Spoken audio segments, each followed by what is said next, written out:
Hello students. So atoms and molecules यानी कि हमारा चैप्टर नंबर 3 चल रहा था। उसका हमने एक या आई गेस से दो वीडियो लेक्चर देखे थे। तो ये नाइन्थ क्लास का सेकंड चैप्टर का एटम्स एंड मॉलिक्यूल्स का सेकंड या थर्ड वीडियो लेक्चर होगा आई गेस। ठीक है, इसमें हम बेसिक सी डेफिनेशन सीखेंगे। डेफिनेशन ऑफ एटम, एटम्स के सिंबल कैसे लिखते हैं, एटॉमिक मास क्या होता है, मॉलिक्यूल की डेफिनेशन क्या होती है और मॉलिक्यूलर मास क्या होता है, इस बारे में डिस्कस करने जा रहे हैं। ठीक है, बड़ा सा सिंपल सा कॉन्सेप्ट है। एक्चुअली हमारा पूरा यूनिवर्स, अगर यूनिवर्स की बात करें तो वो सभी की सभी चीजें जो कुछ भी आप देखते हो एटम से मिलकर बनी हुई हैं। हमारी अर्थ पर अब तक 118 एलिमेंट्स यानी कि एटम्स नोन है और उन्हीं 118 एलिमेंट्स या हम एटम बोले उनको से सब कुछ बना हुआ है। ठीक है, तो हर एक एटम में किस चीज का डिफरेंस है। ठीक है, एटम की डेफिनेशन क्या होगी। एक्चुअली एटम फंडामेंटल पार्टिकल हैं, बट सभी एटम्स में ये डिफरेंस है, किसी में इलेक्ट्रॉन एक है, किसी में इलेक्ट्रॉन दो है, किसी में इलेक्ट्रॉन तीन है। ठीक है ना।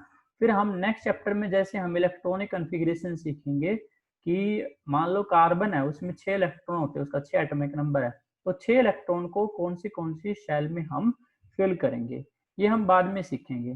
तो मेजर जो डिफरेंस है सभी आइटम्स के बीच में है वो नंबर ऑफ इलेक्ट्रॉन्स का डिफरेंस है और उनकी अरेंजमेंट का डिफरेंस होता है। और जब एटम्स कंबाइन होते हैं, एटम्स कंबाइन होकर क्या बनाते हैं, मॉलिक्यूल बनाते हैं। जैसे पानी जो आप पीते हो वो किससे बना है, दो हाइड्रोजन एटम और एक ऑक्सीजन एटम के केमिकली कंबाइन होने से बना है। ठीक है, ऑक्सीजन जो आप सांस लेने के दौरान इनहेल करते हो वो भी क्या है, O2 फार्मूला उसका, यानी कि दो ऑक्सीजन एटम से मिलकर बनी है। फिर आप क्या छोड़ते हो, कार्बन डाइऑक्साइड गैस छोड़ते हो, एक्सहेल करते हो, तो कार्बन डाइऑक्साइड भी किससे बनी हुई है, एक कार्बन और दो ऑक्सीजन एटम एक दूसरे के साथ जुड़े होते हैं। ठीक है, ऐसे बहुत सारे मॉलिक्यूल्स आपके यहाँ चारों तरफ पर प्रेजेंट होते हैं। जैसे खाना जो आप खाते हो उसमें स्टार्च है, ग्लूकोज होती है, कार्बोहाइड्रेट्स होती हैं, उसमें भी कार्बन हाइड्रोजन ऑक्सीजन जुड़े होते हैं। इनफैक्ट आपका डीएनए, आरएनए, ठीक है ना, कुछ भी है वो सारी की सारी चीजें एटम से मिलकर बनी हुई हैं। डिफरेंट डिफरेंट एटम एक दूसरे के साथ बॉन्ड बनाकर जुड़े हुए हैं। बॉन्ड क्या होता है, जैसे आपके बीच में, आपके और आपके फ्रेंड के बीच में किस चीज का बॉन्ड है, फ्रेंडशिप का बॉन्ड है। ठीक है, आपके मम्मी पापा के बीच में क्या रिलेशनशिप है, वो आपके मम्मी पापा हैं, तो वो बॉन्ड है। ठीक है ना। तो ऐसे ही केमिस्ट्री में भी बॉन्ड होते हैं। बॉन्ड क्या करते हैं, दो या दो से ज्यादा एटम को एक साथ रखते हैं, टुगेदर रखते हैं। ठीक है, तो ऐसे जब डिफरेंट डिफरेंट एटम्स एक दूसरे के साथ कंबाइन होते हैं या सेम एटम भी दूसरे कंबाइन होते हैं, एक नया मॉलिक्यूल बनता है। मॉलिक्यूल ऑफ एलिमेंट्स हो सकते हैं, मॉलिक्यूल ऑफ कंपाउंड हो सकते हैं। अब हर एक एटम का अपना कुछ मास होता है। ठीक है, अब मास को हम कैसे डिफाइन करेंगे, सिंस एटम तो बहुत छोटा होता है, उसको तो देख पाना बहुत ही मुश्किल है। तो ये सब भी डिस्कस करने वाले हैं आज के वीडियो लेक्चर में। तो बड़ा ही इंटरेस्टिंग, आसान और एक नई चीज सीखने जा रहे हो, तो हैप्पली हैप्पली इसको देखते हैं। चलो, तो एटम से शुरुआत करते हैं। एटम क्या होता है, smallest particle of an element which may or may not have independent existence है।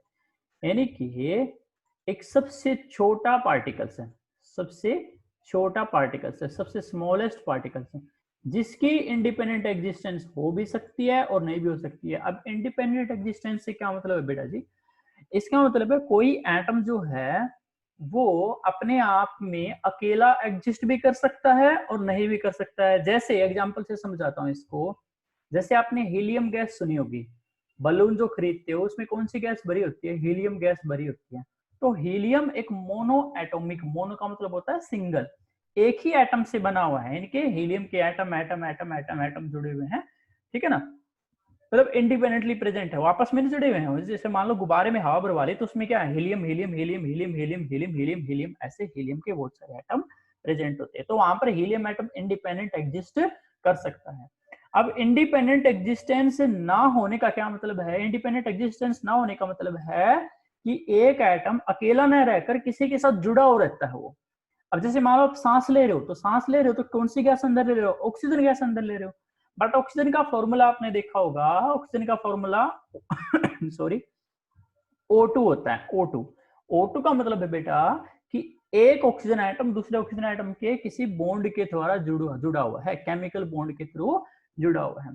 तो एक O इंडिपेंडेंटली एग्जिस्ट नहीं कर सकता, उसको एक की और जरूरत पड़ती है, O2 की जरूरत, एक और ऑक्सीजन की जरूरत पड़ती है। तो एक ऑक्सीजन किसी दूसरे ऑक्सीजन के साथ जुड़कर क्या बनाता है, O2। तो अकेला O कभी भी एग्जिस्ट नहीं करता है, याद रखना, ठीक है। तो एटम स्मॉलेस्ट पार्टिकल है किसी एलिमेंट का जो अकेला एग्जिस्ट भी कर सकता है और नहीं भी एग्जिस्ट कर सकता है। अकेला एग्जिस्ट कैसे करता है, जैसे हीलियम होगी, ठीक है, नियोन होगी, आर्गन होगी, जो ट्यूबलाइट में जो आपकी गैस फिलअप होती है वो इंडिपेंडेंट एग्जिस्ट करती है। जैसे आयरन है, आयरन भी इंडिपेंडेंट एग्जिस्ट करता है। जनरली सारे के सारे मेटल आयरन के एटम एटम एटम एटम ऐसे एक दूसरे से आपके चिपके होते हैं वहां पर, ठीक है। लेकिन केमिकल बॉन्ड जब बनता है तो एक नया कंपाउंड बन जाता है। अब atom is the ultimate particle of an element. Ultimate मतलब सबसे स्मॉलेस्ट पार्टिकल है, वही सारे के सारे जो भी चीजें बनी हुई हैं वो किससे बनी हुई हैं, एटम से ही बनी हुई हैं। The atoms of the certain element, जैसे हाइड्रोजन हो गया हमारा H2, oxygen O2, nitrogen N2, वो इंडिपेंडेंट एग्जिस्ट नहीं करते हैं। क्योंकि जैसे मैंने हाइड्रोजन बोला तो हाइड्रोजन में क्या बोला, H2, यानी कि एक H और दूसरी H एक दूसरे से जुड़ गई और उन्होंने क्या बना लिया, H2 बना लिया। अब H2 एग्जिस्ट करता है, ना कि HM। ऑक्सीजन का मैंने बताया था, ऐसे ही नाइट्रोजन, एक नाइट्रोजन दूसरी नाइट्रोजन से केमिकल बॉन्ड बनाकर जुड़ी हुई है और क्या बन गया बेटा जी, N2। जा रहा है ना दिमाग में, पक्का। चलो ठीक है। हीलियम, हीलियम अकेले एग्जिस्ट कर सकती है। हीलियम का फॉर्मूला क्या होता है, He। हीलियम वही गैस है जो बलून में फिल की जाती है, और हीलियम गैस से ही क्या है, स्टार्स वगैरह ग्लो करते हैं। 4 हाइड्रोजन एटम, वहां पर एक रिएक्शन होती है, ठीक है ना, वहां पर हीलियम गैस की फॉर्मेशन होती है। नियोन, आर्गन, ये जनरली ट्यूबलाइट्स में फिलअप की होती है गैस, ये भी इंडिपेंडेंट एग्जिस्ट करते हैं। नियोन का सिंबल क्या होता है, Ne, एंड आर्गन का सिंबल क्या होता है, Ar, ठीक है। तो अब तक 114 बोल सकते हो या फिर 118 एलिमेंट्स नोन हैं, जिसमें से 98 एलिमेंट्स तो कैसे हैं, नेचुरली अकर्ड, नेचर में प्रकृति ने हमें दिए हैं, और कुछ एलिमेंट्स ऐसे हैं जो हमने सिंथेटिकली प्रिपेयर्ड हैं, मैन मेड प्रिपेयर्ड हैं, ठीक है, मैन मेड हैं, लैब में बनाए गए हैं। अब जितने भी एलिमेंट्स हैं, एलिमेंट्स को हम 3 कैटेगरी में डिवाइड करते हैं। जैसे पहले पढ़ा था हमने, metals, non metals and metalloid, ठीक है, वो हम बाद में भी डिस्कस कर लेंगे। हाउ बिग आर एटम्स, अब एटम कितने बड़े हैं। अब देखो कोई भी चीज है, मैंने जैसे बताया था एटम से मिलकर बनी हुई है। अब ऑक्सीजन गैस जो सांस के थ्रू अंदर ले रहे हो, ऑक्सीजन गैस जो सांस के थ्रू अंदर ले रहे हो, वो भी तो किससे बनी हुई है, एटम से बनी हुई है, ऑक्सीजन के छोटे छोटे मॉलिक्यूल से बनी हुई है। और मॉलिक्यूल इटसेल्फ किससे बने हुए हैं, एटम से। क्या आप गैस को देख सकते हो, इनफैक्ट हमारे चारों तरफ वातावरण में बहुत सारे गैसेस का मिक्सचर है, उसमें 78% नाइट्रोजन है, 21% ऑक्सीजन है, और भी अदर गैसेस हैं, पर उनको हम देख ही नहीं सकते। तो आप इमेजिन करो कितनी छोटी होंगी वो, ठीक है। तो या फिर इसको ऐसे समझो, मान लो आपके पास आयरन का पीस है कोई, और आयरन के पीस को आप डिवाइड करते गए करते गए करते गए करते गए, बिल्कुल आयरन के छोटे छोटे छोटे छोटे फाइन पार्टिकल हो जाएंगे, उसमें भी मिलियंस, हजारों एटम्स प्रेजेंट होते हैं। यानी कि एटम्स को देख पाना बहुत ही मुश्किल है, इनफैक्ट हम देख ही नहीं सकते। एटम की इलेक्ट्रॉन, स्ट्रॉन्ग इलेक्ट्रॉन, जो माइक्रोस्कोप, इलेक्ट्रॉन माइक्रोस्कोप, उससे फोटो ले सकते हैं बस। So atoms are very small, tiny, छोटे हैं, they are smaller than anything that we can imagine or compare with, वो उससे भी छोटे होते हैं जितना हम सोच सकते हैं, हमारी सोच से भी छोटे होते हैं atoms. More than millions of atoms when stacked would make a layer barely as thick as sheet of paper। मान लो आपकी किताब का पन्ना आपने देखा है, ठीक है। अब वो किताब का पन्ना जितनी मोटाई कि जो मान लो बहुत सारे मिलियंस ऑफ एटम एक दूसरे के साथ जुड़ गए, atom atom atom atom atom से जुड़े हुए हैं, तब उसकी थिकनेस कितनी होगी, एक सीट के पेज, जो आपका पेज है, और पेज की थिकनेस के इक्वल होगी इसकी, ठीक है। अब उसको इमेजिन करो, मिलियंस जुड़कर इतना बना रहे हैं, तो एक एटम कितना छोटा होगा, हमारी इमेजिनेशन से, हमारी सोच से भी क्या होगा, वो छोटा होगा, ठीक है। तो अगर हम एटम की रेडियस को कंपेयर करते हैं तो कैसे कंपेयर करेंगे, यानी कि 1 मीटर का 10⁻⁹ हिस्सा, इनके 1 मीटर का आपने क्या ले लिया, 1 मीटर का स्केल ले लिया, ठीक है, और उसके आपने कितने हिस्से कर दिए, एक के पीछे 90 लगा दो। अब क्या उसको आप इमेजिन करो कितना छोटा होगा, या उसको क्या बोलते हैं 1 नैनोमीटर। तो एक नंबर में आपसे क्वेश्चन पूछा जाएगा बेटा जी कि एटम की डायमेंशन बता दो, एटम का साइज आपने बताना है 1 नैनोमीटर या फिर 1/10⁹ मीटर। अब 1 मीटर में कितने नैनोमीटर होते हैं, 10⁹ मीटर होते हैं। रिलेटिव साइज, रिलेटिव साइज का मतलब होता है किसी एक चीज का साइज दूसरी चीज के साइज से कंपेयर करके बताते हैं। मान लो क्लास में 4-5 बच्चे हैं, उनकी हाइट बतानी है, ठीक है, तो मैं क्या करूंगा, मैं एक बच्चे को खड़ा कर सकता हूँ, ठीक है, मान लो उसकी हाइट 4 फुट है, तो दूसरे की हाइट अगर 3 फुट है, तो मैं क्या कहूंगा कि 4 फुट वाले से 3 फुट वाला छोटा है। लेकिन किसी बच्चे की हाइट 5 फुट है, तब क्या हो जाएगा भाई, 5 फुट वाला 4 फुट वाले से क्या है, बड़ा है। तो उसको बोलते हैं रिलेटिव साइज, साइज का कंपेयर करना। मान लो आपके पास वाटरमेलन है, एप्पल है, ठीक है, ग्रेप्स है, तो उन तीनों का साइज कंपेयर करूंगा तो मैं क्या कहूंगा सबसे बड़ा कौन है, ऑब्वियसली जो भी वाटरमेलन लिया है, तो कंपेयर करके बताते हैं, ठीक है ना। सो अगर हम बात करें, यहाँ से शुरुआत करते हैं हम नीचे से, ये रहा, इसको देखो वाटरमेलन, वाटरमेलन ये रेडियस है मीटर में, वाटरमेलन की रेडियस कितनी होती है 10⁻⁻1 मीटर। अब 10⁻⁻1 मीटर का मतलब क्या होता है बेटा, यानी कि 1/10 मीटर, यानी कि 1 मीटर का 10वां हिस्सा। तो वो आपको तरबूज तो आपने देखा है।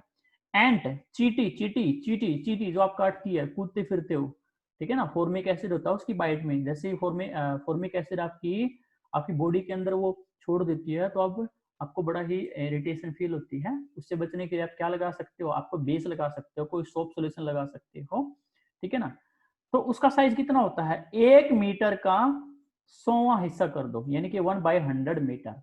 ग्रेन ऑफ सैंड, सैंड धूल मिट्टी, धूल मिट्टी के कण कितना, 1 मीटर का कितना हिस्सा कर दो, 10,000वां हिस्सा कर दो, इतना साइज है।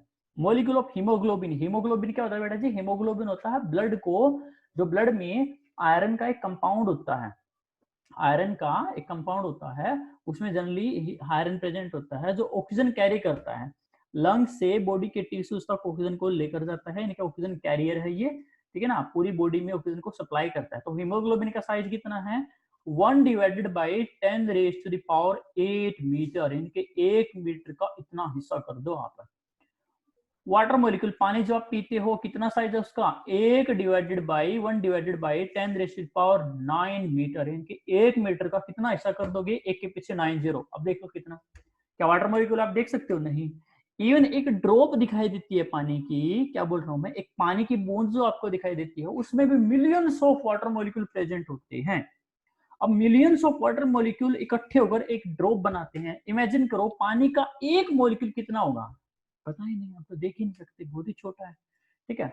ऐसे ही साइज ऑफ हाइड्रोजन एटम है, यानी कि हाइड्रोजन एटम का साइज कितना है, 1/10⁻10 मीटर, तो बहुत ही छोटा साइज है, ठीक है। अब ये देखो, ये क्या है, image of surface of silicon. तो सिलिकॉन की सरफेस है, उसमें मिलियंस ऑफ एटम जुड़कर बने हुए हैं एक दूसरे के साथ। अब देखो कितनी छोटी है, ठीक है। ये तो फोटो ली गई इलेक्ट्रॉन माइक्रोस्कोप से, ठीक है ना।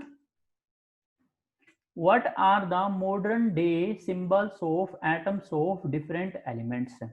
मॉडर्न डे सिंबल्स आपकी बुक में पुराने सिंबल्स मिलेंगे इस टाइप के। देखो पहले एटम्स को कैसे हम दिखाते थे, देखो हाइड्रोजन को ऐसे दिखाते थे, गोला बना के उसके बीच में क्या रख दिया, एक छोटा सा सर्कल बना के उसके बीच में क्या रख दिया, डॉट लगा दिया। हाइड्रोजन, कार्बन ऐसे शो करते थे, ऑक्सीजन ऐसे शो करते थे, phosphorus, sulphur, iron, I, copper, lead, silver, gold, platinum या प्लेटिना लिख रखा है यहाँ पर, मर्क्यूरी। अब लेकिन ये पुराना कंसेप्ट था, ओल्ड कंसेप्ट था, डाल्टन ने दिया था। बट ये आपको इतना याद करने की कोई जरूरत नहीं है, क्योंकि मॉडर्न सिंबल्स के अकॉर्डिंग हमें चलना है, ठीक है।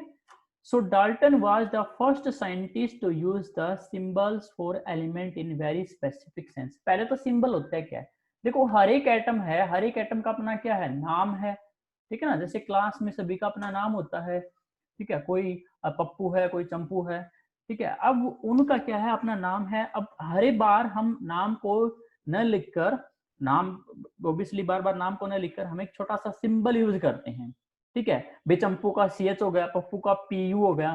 तो उस तरीके से हम सिंबल्स बनाते हैं ताकि सिंबल्स को देखकर हम एलिमेंट्स का पता लग जाए। ऐसा क्यों किया? क्योंकि हमें केमिकल रिएक्शन भी देखनी है, केमिकल रिएक्शन में नाम थोड़ी ना लिखेंगे बार बार, हम उसका सिंबल्स लिख लेंगे, यानी कि हमारा काम आसान बनाने के लिए हम सिंबल्स का यूज करते हैं। तो सबसे पहले डाल्टन ने सिंबल्स यूज किए थे। डाल्टन के सिंबल यहाँ पर दिखा रखे हैं, पहले भी मैंने दिखाया था ये आपको। तो ये आपको नहीं करने हैं, क्लियरली बोल रहा हूँ, नहीं करने हैं, बस इसको एक बार देख लेना कि कैसे कैसे लिखे थे। सबसे पहले डाल्टन ने किया था, but when he used a symbol for an element, he also meant a definite quantity of that element, that is one atom of the element. In the beginning of the name of the element when derived from the name of the place where they were found to be first times. शुरुआत में क्या हुआ था, जहां पर जिस element की discovery हुई थी उसी के अकॉर्डिंग उसका नाम रख दिया गया था। जहां पर जिस एलिमेंट की डिस्कवरी हुई थी वहां पर उसका क्या लिख दिया गया था, उसका नाम लिख दिया था। जैसे कॉपर है, वो सिप्रस में, कॉपर है जो सिप्रस में खोजा गया था तो उसका नाम उसका पड़ गया कॉपर। ठीक है, some name were taken from the specific colour. अब कुछ नाम जो है वो कलर के बेस पर रखे गए थे कि कैसे दिखते हैं। जैसे गोल्ड, गोल्ड गोल्ड क्यों रखा गया, कि वो कैसा कलर का दिखाई देता था, येलो कलर का दिखाई देता था, इसलिए उसका कैसा रख दिया, गोल्ड रख दिया। Gold means yellow. Some symbol have been taken from the name of the element in Latin, German और ग्रीक लैंग्वेज। कुछ सिंबल्स जो होते हैं वो कहाँ से लिए गए हैं, लैटिन लैंग्वेज, जैसे हमारी हिंदी भाषा है, इंग्लिश भाषा है, तो कुछ लैंग्वेज होती है लैटिन, ग्रीक, जर्मन, तो वहां से लिए गए। जैसे आयरन, आयरन का सिंबल क्या है, Fe। ठीक है, लैटिन नेम क्या होता है इसका, फेरम। तो देखो, जब हम सिंबल्स लिखेंगे, मॉडर्न सिंबल्स जब हम बनाना सीखेंगे मॉडर्न कॉन्सेप्ट के अकॉर्डिंग, तो उसमें हम बताते हैं कि जो भी नाम है उसका हम एक या दो अल्फाबेट यूज करेंगे। जैसे कार्बन है, कार्बन का हमने C यूज कर लिया, ठीक है ना। जैसे आपका और कोई एलिमेंट है, जैसे हीलियम है उसका He कर लिया, हाइड्रोजन है उसका क्या H ले लिया, ठीक है ना। तो उसका एक या दो सिंबल्स, एक या दो अल्फाबेट ले लेंगे। लेकिन कुछ एलिमेंट ऐसे होते हैं जैसे आप नाम लिखोगे उनका तो उनका नाम मैच नहीं होता। जैसे आयरन है, अब आयरन का सिंबल क्या है, Fe, आयरन में तो F और E कहीं नहीं है ना। तो ये जो एक्चुअली जो नाम है वो कौन सी लैंग्वेज से है, मैंने बताया था, ग्रीक लैंग्वेज या फिर जर्मन लैंग्वेज या फिर लैटिन। अब आयरन को लैटिन में क्या बोलते हैं, फेरम। अब देखो यहाँ पर F भी प्रेजेंट है और इसलिए इसका सिंबल क्या है, Fe। ऐसे ही सोडियम, सोडियम का नाम क्या है, सोडियम का नाम क्या है, नेट्रियम, लैटिन में नेट्रियम बोलते हैं, तो इसलिए ये कहां से आया, Na। ठीक है ना। पोटासियम, पोटेशियम का सिंबल की है। अब देखोगे पोटासियम में कहीं पर भी के नहीं है, बट इसका लैटिन में क्या नाम है, कालियम। क्या नाम है इसका, कालियम, सो के वहां से आया। Therefore each element has a name and unique chemical symbol. तो उसके बाद मॉडर्न जब नाम लिखने शुरू हुए तो ब्रिजेलियस आया। कौन है, ब्रिजेलियस, साइंटिस्ट का नाम है एक बेचारा। So Berzelius suggested that symbol of the element be made from one or two letter of the name of the element.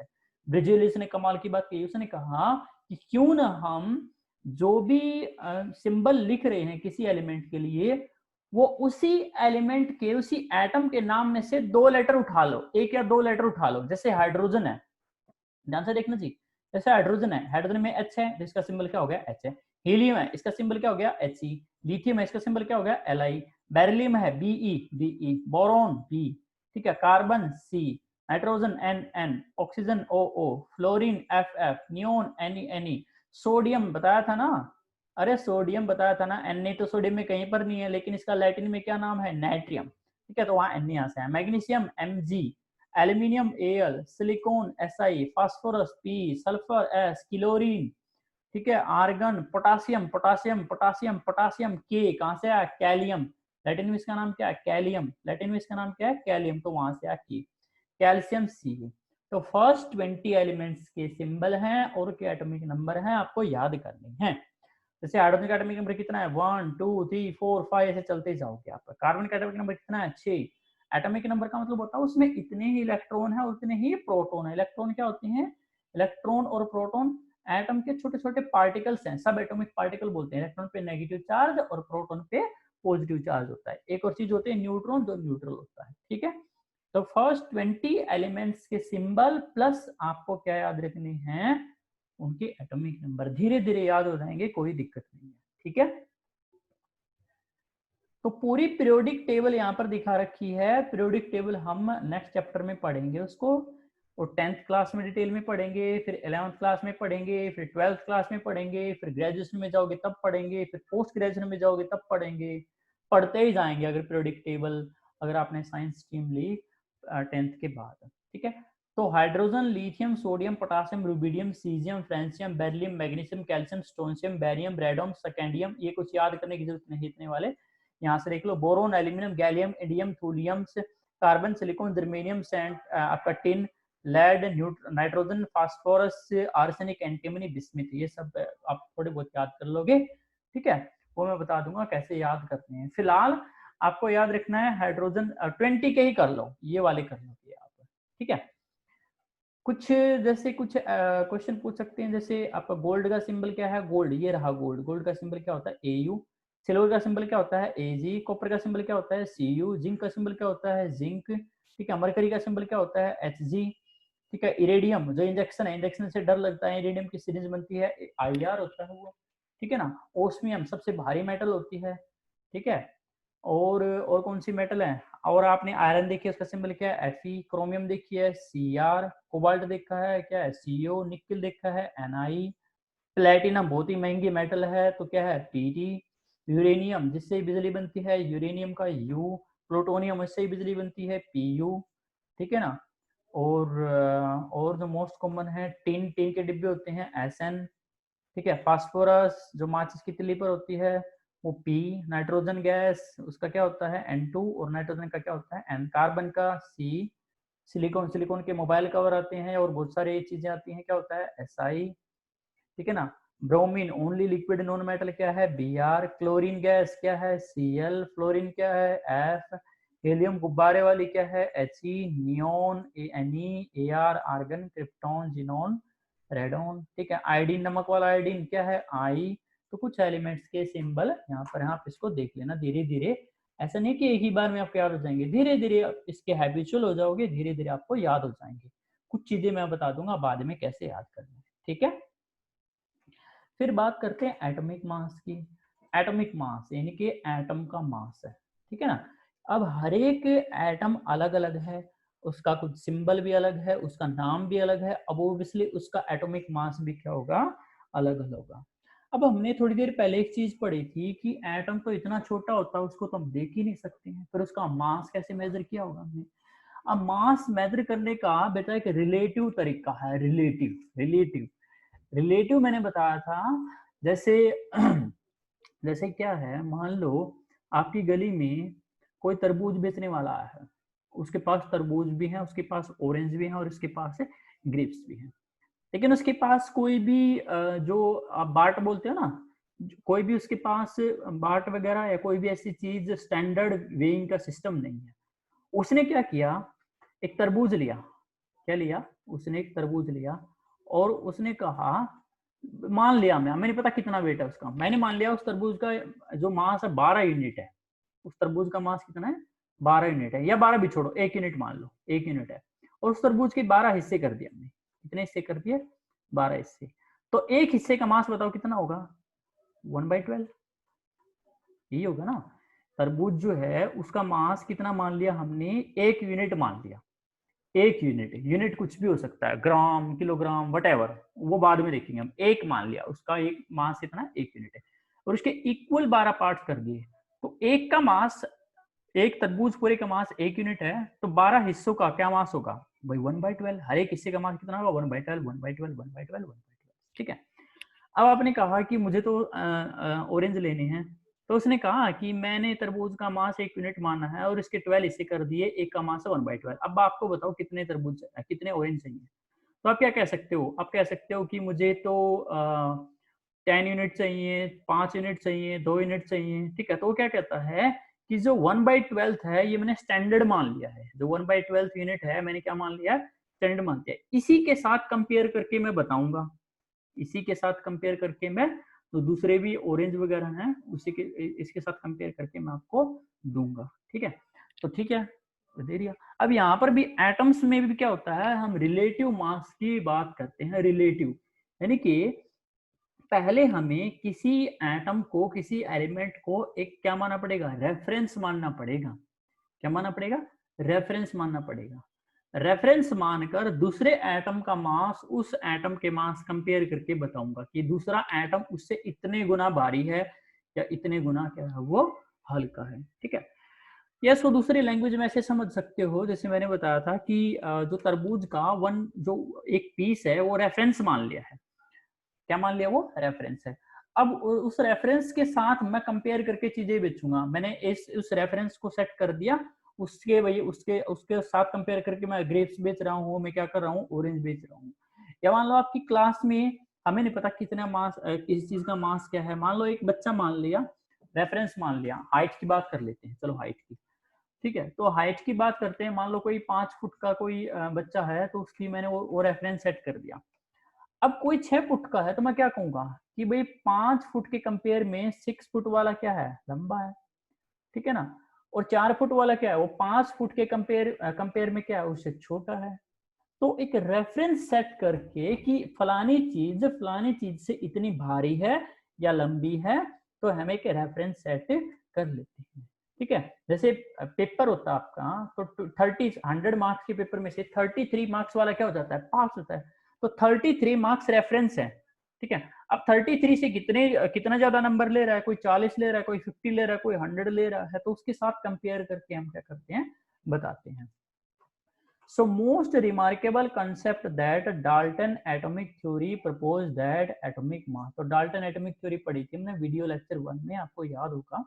तो उससे क्या निकल कर आया था, एटॉमिक मास का कॉन्सेप्ट निकला कर आया था। उसने क्या कहा था, according to him each element has a characteristic atomic mass. हर एक एलिमेंट का एटॉमिक मास अलग अलग होता है। जैसे हाइड्रोजन का 1 होता है, ठीक है, हीलियम का 2 होता है, हीलियम का 4 होता है, कार्बन का कितना होता है, 12 होता है, नाइट्रोजन का कितना होता है, 14 होता है। तो हर एक एटम का इंडिविजुअल मास होता है, अलग अलग मास होता है, कैरेक्टरिस्टिक्स मास होता है।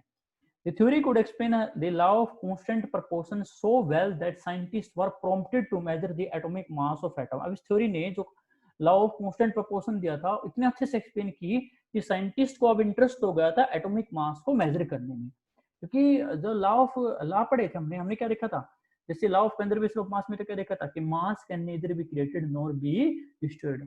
और जो लॉ ऑफ डेफिनेट प्रोपोर्शन क्या था, उसमें बताया था कि एक पार्ट, जो आपका एक पार्ट मास ऑफ हाइड्रोजन, कितने पार्ट, एक पार्ट, जो आपने वाटर देखा था ना, इसकी बात कर रहा हूं मैं, वाटर H2O।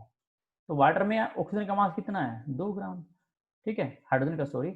और 16 ग्राम क्या है, इसका आपका ऑक्सीजन का मास है। तो इसको रेशियो में लेकर जाता हूँ तो 1:8 आया था। यानी कि एक पार्ट हाइड्रोजन का 8 पार्ट ऑक्सीजन के साथ क्या होता था, आपके साथ कंबाइन होता था। तो इस वजह से उन्होंने देखा कि ऐसे ये तो फिक्स है, तो हम क्या करते हैं, मास को मेजर करने की कोशिश करते हैं। Since determining the mass of individual atom was a relatively difficult task. तो मैंने बताया था कि एटम कितने छोटे होते हैं, उसका मास कैसे मापें, ऐसी कोई तराजू बनी ही नहीं है, ऐसा कोई बैलेंस बना ही नहीं है।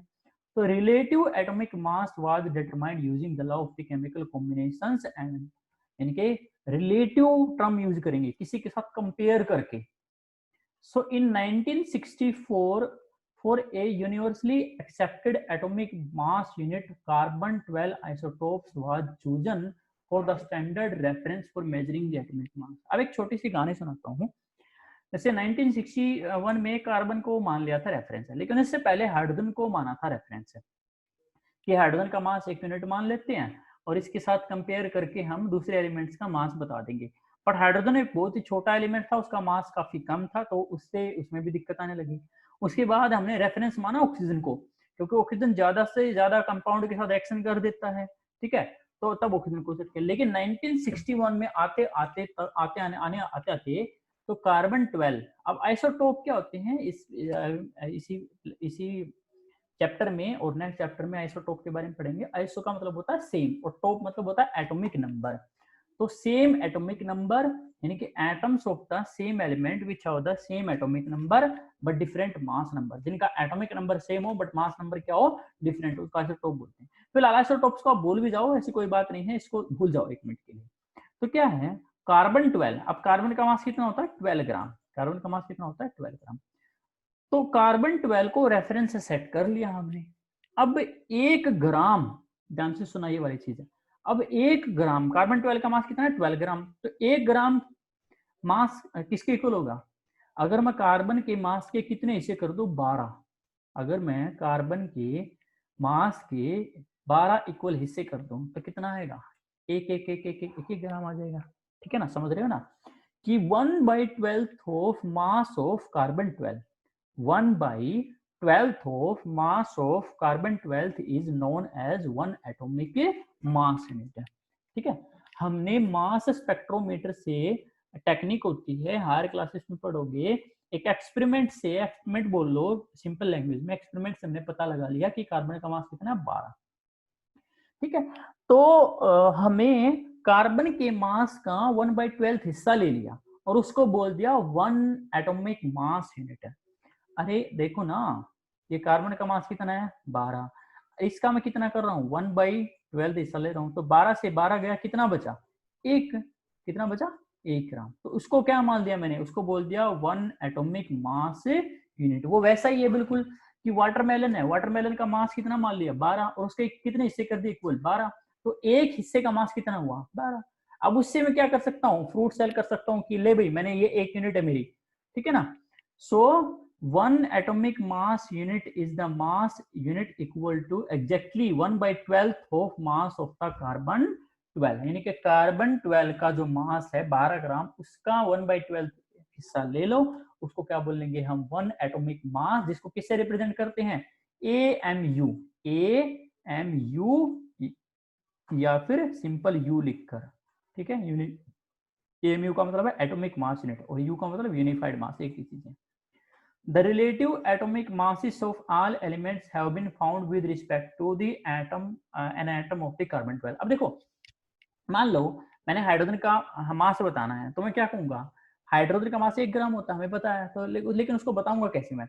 उसको ऐसे बताऊंगा कि हाइड्रोजन का मास जो है कार्बन के मास का 1/12वें हिस्से से 1 गुना भारी है, क्योंकि हाइड्रोजन का मास कितना 1 है। मान लो मुझे हीलियम का मास बताना है, हीलियम का मास होता है 4, तो मैं क्या कहूंगा, mass of helium atom is equal to 4 times the 1/12 of mass of carbon 12। अब करके देख लो ना इसको, देखो हीलियम का, कार्बन का मास कितना है 12 ग्राम, तो 12 का 1/12 है, 12 का 1/12 कितना आ जाएगा 1, और इसका 4 टाइम्स कितना आ गया 4, वही तो मैंने बोला, mass of helium atom is equal to 4 times of 1/12 of mass of carbon. तो किसी का भी मास बताना, मान लो मुझे यूरेनियम का मास बताना, यूरेनियम का मास होता है 238 ग्राम, तो मैं क्या कहूंगा, mass of uranium is equal to 238 times the mass of 1/12 of carbon atom। मान लो मुझे किसका मास बताना है, सोडियम का मास बताना है, सोडियम का मास होता है 23, ये लिखा है यहाँ पर, तो क्या कहूंगा मैं कि mass of sodium atom is equal to 23 times of mass of 1/12 of carbon atom.